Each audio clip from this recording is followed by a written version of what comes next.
Hello, welcome to Amigos IAS. Today we are going to see an interesting topic with respect to sociology. Sociology primarily concerns itself with sociological imagination in the first step at least. So when we are talking about sociological imagination, try to understand day-to-day activities, day-to-day phenomena in a holistic manner, sociological approach.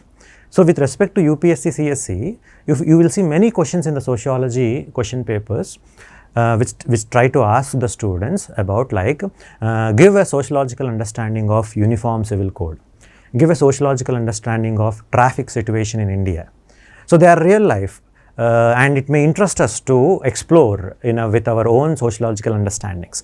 Of course, we have to take help from the various set of thinkers who has given their different perspectives in understanding these things.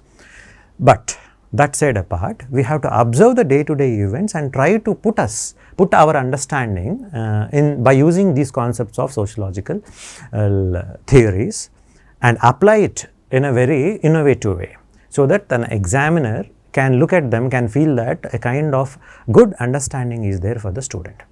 So let us take one such topic. Let us take a common example like drinking a coffee. So coffee, that can be a simple act, but sociological understanding of coffee, that will help us in understanding how the subject develops, in understanding various aspects of day-to-day events or social life or social behavior.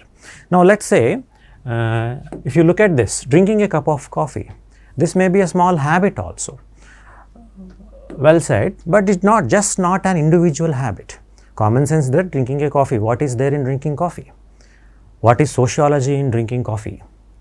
But if you try to understand this event or this habit of coffee in a much more deeper perspective, we can list out various interesting dimensions. Coffee is not, that may be a simple act or habit, early morning routine, especially in the Western countries. But not only that, people go for coffee drinking just to socialize. In spite of having a early morning coffee, they go to office or in between office, they meet the friends, a kind of socialization happens at the coffee shops. They just are habituated to drinking coffee so that they can together chat with their peer group. So it is a kind of a social behavior, not simple habit, but there is a dimension of social behavior, a kind of social ritual kind of thing, everyday routine to meet friends at a coffee place. So there are many famous Western sitcoms also which are concerned with coffee shop and all those things. So socialization.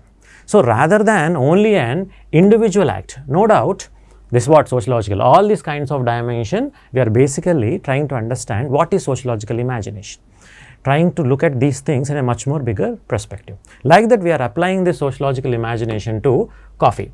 So coffee is not just a refreshment, it is day-to-day activity. As I was saying before, many people do it for socialization.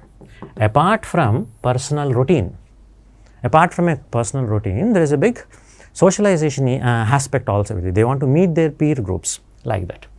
So in order to meet friends, basis of social, not just individual. So it can be a social behavior, social ritual kind of thing. Not only that, if you try to analyze this coffee drinking in much more deeper way, some of the aspects of coffee with respect to habit forming aspect. Coffee contains caffeine. It is habit forming. In a way, it is some kind of drug. Yes or no? Societies have accepted this drug as a daily routine. That may not be the case with other drugs present in the nature. Now, I don't want to leave the list of all the drugs, marijuana and all those things. They are also drugs. Of course, caffeine, that may be less intensive, but it is also a drug. If you observe some of the societies, in those societies, there are actually such societies where coffee drinking is not accepted, but taking marijuana is accepted. Cocaine and marijuana, all these drugs are accepted in that society, but drinking coffee is not accepted. So this kind of diversity is observed in sociological studies. But anyway, when we are coming back to this sociological imagination of drinking coffee, we can say that in spite of being a drug, it is accepted. That may not be the case with respect to coffee in the beginning, but later societies developed that. Okay. So, that is what we are trying to highlight here. In Western culture, there are other drug users may not be accepted, but coffee, in spite of being a drug, it is widely accepted. As I said before, there are some societies where marijuana is not acceptable, coffee is acceptable, but reverse is also possible. Coffee is not accepted, marijuana is accepted. Such kind of tribal societies are also there. Another dimension which we can look is, coffee is not just one way of looking at it is just a small product, but look at the linkages coffee is creating in the world. Coffee generally is grown in tropical countries. Less developed countries, if you look at the tropics of the world, most of the countries are not much developed. The coffee, if we look at its geographical conditions and all these requirements for growing the plant, it is most grown in tropical regions, but consumed more in developed world, Western world mostly. Of course, there are other, in tropical countries also it is consumed, but coffee is a daily routine in the West. It has become a part of their culture. So, if you see, coffee is linking the world. Developing countries where it is produced, they are exporting to the developed world. So, if you see, if we map this primarily where it is grown, see if this belt is indicating, these are the main growers of coffee, as is indicated in these things between tropics, Tropic of Cancer and Tropic of Capricorn, this region. Most of them are, if you observe, they are not developed countries, they are not rich countries. Whereas, the consumption patterns of coffee, if you see, where coffee is being conserved, Netherlands, Finland, Sweden, Norway, Canada, Germany, Brazil, Switzerland, Italy. So, the top consumers of coffee is the Western world. So, this linkages, this foreign exchange, flow of foreign goods, flow of foreign resource exports and all these things is happening. So, it is linking the world. In fact, after oil, coffee is one of the most important product in the global trade. So many people to people interactions are taking place because of this coffee as a important international trading product. So, that is what we are looking at, trade dimension. So, these kind of things, coffee is one of the largest source of foreign exchange for many countries. That is what we are trying to understand. So, when we are looking at this coffee trade here, see how we are trying to understand it on all dimensions, as an individual habit, as a socialization, as a ritual, as a society acceptance of society with respect to a drug, and as a trading link between developing and developed. So, but there is, you can add much more dimensions.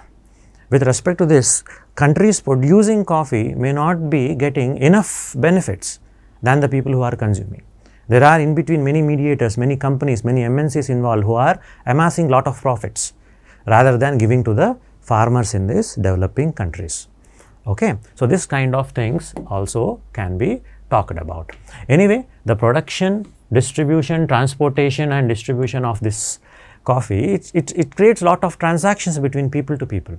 So, interactions between people to people is enabled when many people are interacting. So, there is a cultural flow with respect to ideas, with respect to economic, not only economic relations can diversify into various other social and cultural aspects.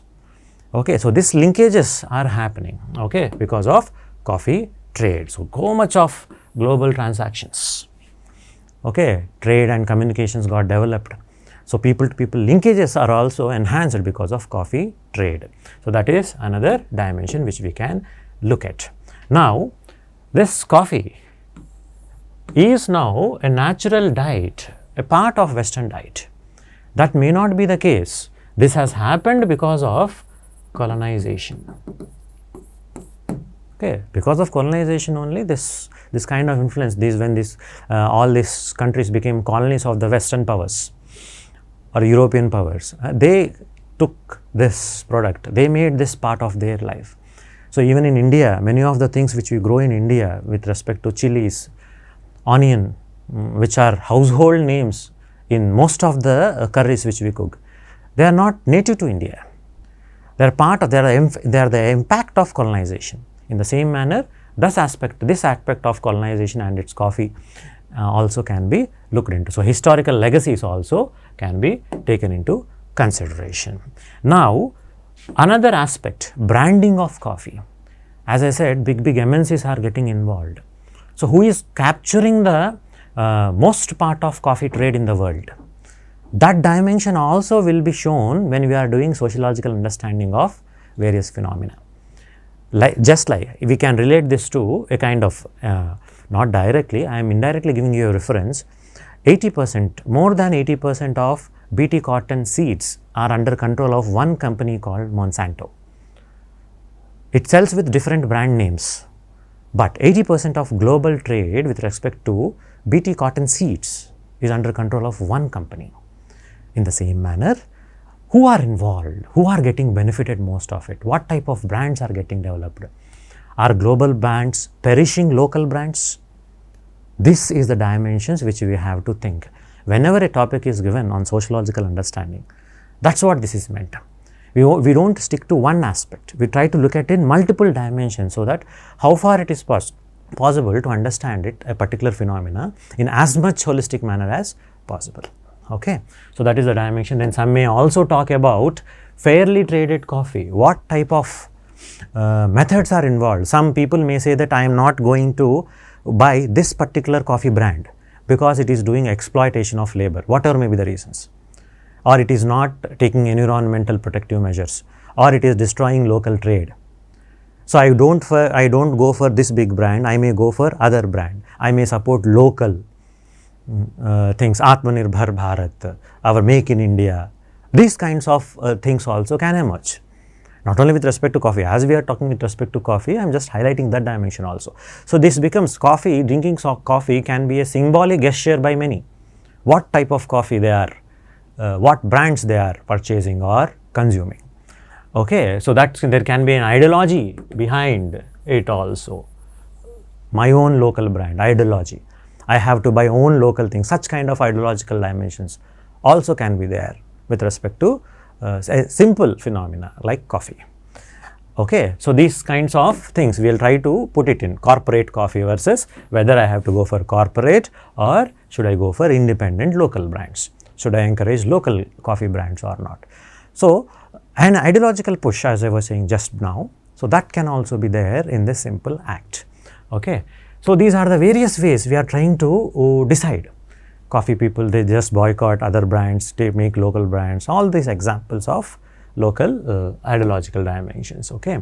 So, that is what we are trying to look at here. So, many sociologists are going to understand all these phenomena. So, with a simple thing of coffee, they can link coffee drinking with globalization. Yes or no? That is there. Interlinking and all these things as I shown before. So, like this we are trying to understand basically sociological imagination will try to develop this kind of perspective in us. Same thing we have to show it in the answers also. Actually, the UPSC questions are trying to push the students to write in this direction. Okay. So, with a simple coffee act we have discussed this much, there can be many things, many events like all these examples, diverse, unemployment, decision making. Diverse, it may look as if a personal decision between two couple, a husband and a wife, they decide to go for divorce, but it is not a personal decision. There can be social factors also with respect to divorce rates. We are not going to predict which couple will take divorce, that is not our subject matter. I am saying in one society the divorce rates are 20%, rate in the sense on an average every year how many people are getting divorced. Whereas in American society it is very high. There are some states in USA where divorce rates are 65%. Okay, some of the western countries they have 50%, 45%, this much of divorce rates. It means half of the marriage, 50% means half of the marriages are ending up in divorce, 65% is much more higher. So, there is some social phenomena which is happening there. That is what we have to study.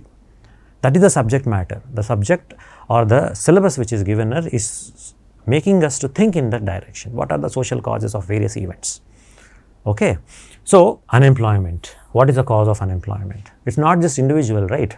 Individual factors are also there, but there are social factors also. Industrialization didn't happen well, manufacturing sector is not strong, enough productivity, skills are not given to the people. All these things also will cause unemployment. So, rather than individual factors, what are the social factors which cause various phenomena? That's what we are going to understand. Where the decision making also. What type of decisions you take, how they are influenced by the social conditions in which you are there. Even choosing sociology as an optional is also social conditions. Sometimes it may be individual, but finally it is the you who have to decide which subject to choose. But you see social conditions, many students, many of your friends are taking. You may feel the subject as interesting. UPSC is giving answers in such a way that if you prepare in 3.5 months, you may have good result. All these are the social contests. With this, you may develop interest in sociology like that. Okay. So, we will try to develop the subject in this manner. We try to do answer writing practice also whenever it is possible as a part of the classes. Okay. So, new batch of sociology at Amigos IAS is starting from 17th July.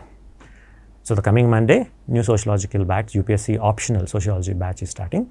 On the same, relatively on the same day itself, new civil specium batch is also starting at Amigos IAS, Hyderabad. So, please look at the numbers. If you are interested, contact the office. Thank you.